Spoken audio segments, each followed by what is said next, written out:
The use of words noun sentences ikoreshwa ry'amajambo mazina mu ryungane. House, inzu. Your house is huge. Your house is huge. Inzu yawe iragutse, nini. Hen, inkokokazi. My hen lays eggs. My hen lays eggs. Inkokokazi yanjye irata amagi. Herd, herd, ubusho bw'inka.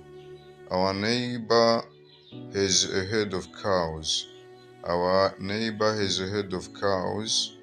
Umubanyi wacu afise ubusho bw'inka. Hero, hero, incungu. The hero of our independence is the Prince Louis Rwagasore. The hero of our independence is the Prince Louis Rwagasore.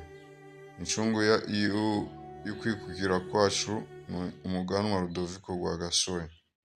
Here, ngaha, hano. Come here. Come here. Ingo ngaha, ingo hano.